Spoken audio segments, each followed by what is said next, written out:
আসসালামু আলাইকুম, কামরুস কিচেনে সবাইকে স্বাগত। এখানে আমি পটল নিয়েছি কটা। আপনারা তো পটল অনেকভাবেই খেয়েছেন, ভাজা, ঝোল, সানা। এটা আমি সানাই করব ভর্তা, কিন্তু এটা একটু অন্যভাবে করব। প্রথমে পটলের খোসাটা ছাড়িয়ে নেব এভাবে।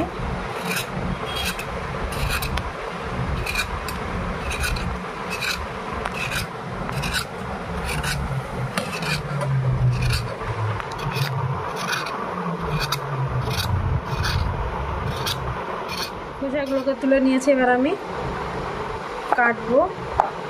পটলগুলো আমি এইভাবে কেটে নেব।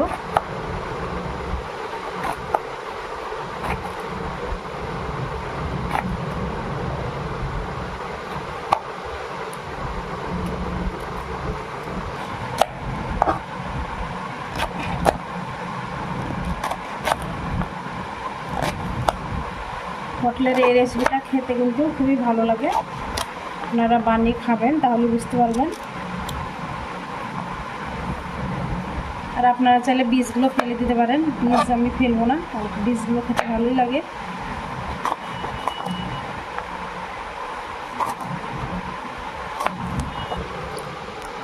পটলগুলো আমার সব কাটা হয়ে গেছে। মোটা কিংবা চিকন পাতলার কোনো ব্যাপার নাই, যে কোনোভাবে কাটলেই হবে পটলগুলো। এবার আমি পানিতে দিয়ে ধুয়ে নেবো ভালো করে।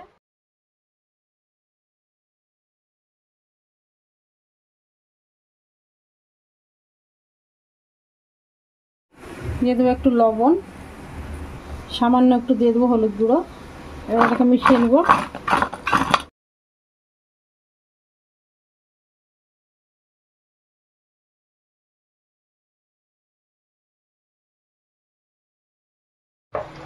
পটলগুলো খুব ভালোভাবে মিশিয়ে নিয়েছি লবণ হলুদের সঙ্গে। এবার দিয়ে দেবো এখানে সরিষার তেল।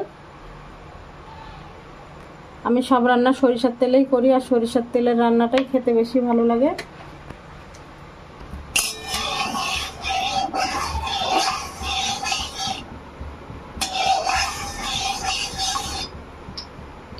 পটলগুলো দিয়ে দেবো। পটলগুলোকে হাই ফ্লেমে 5-6 মিনিট মতো ভেজে নেবো খুব ভালোভাবে। যতক্ষণ সময় লাগবে 5-6 মিনিট হয়তো হয়ে যাবে পটলগুলো ভাজা।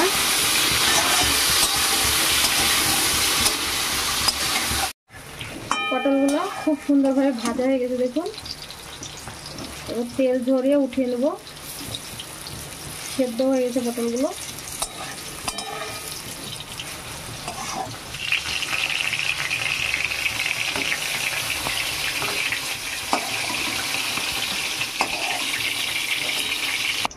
শুকনো মরিচ ভেজে নেবো তেলে।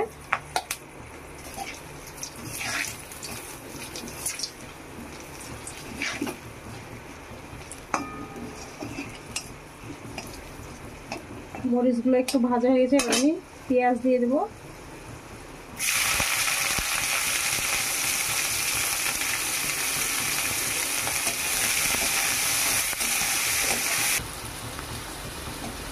মরিচ পেঁয়াজটাকে একটু ভালো করে ভেজে দেবো।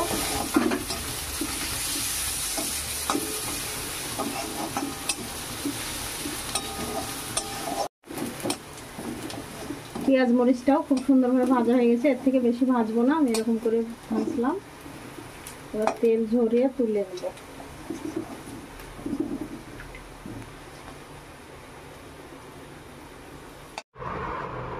মরিচগুলোকে পেঁয়াজ থেকে আমি আলাদা করে নিয়েছি, আর এখানে কিছুটা কাঁচা পেঁয়াজও নিয়েছি।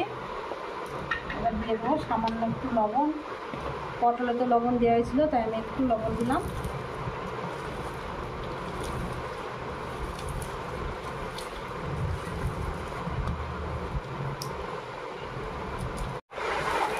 মরিচগুলোকে খুব ডলে ডলে গুঁড়ো করে নেব।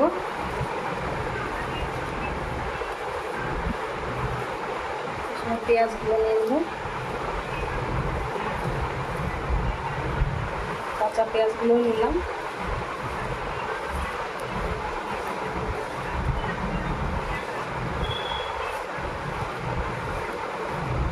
পটলগুলোকে ভালোভাবে মেখে নেব।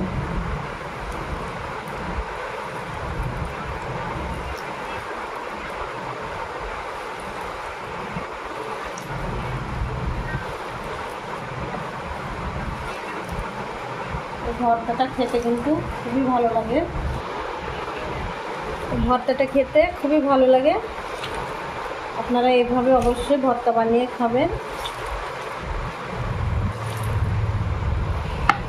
সামান্য একটু কাঁচা তেল দিয়ে দেবো।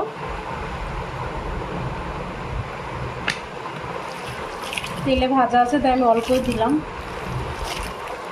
আর পুরানো ঝামেলা ছাড়াই এভাবে ভেজে বানিয়ে নিতে পারেন পটল ভর্তা, খেতে কিন্তু দারুণ লাগে। পটল ভর্তাটা একদম রেডি।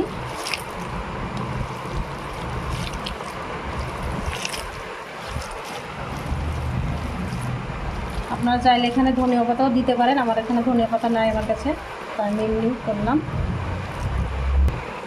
এবার আমি একটা প্লেটে তুলে নেব।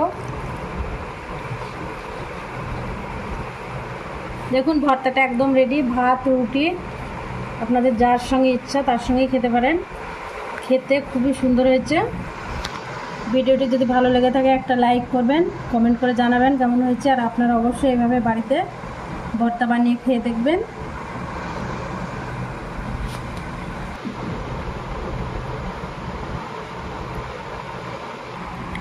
আবার আপনাদের সঙ্গে কোনো নতুন রেসিপি নিয়ে দেখা হবে। আপনারা সবাই ভালো থাকবেন, সুস্থ থাকবেন। আল্লাহ হাফেজ।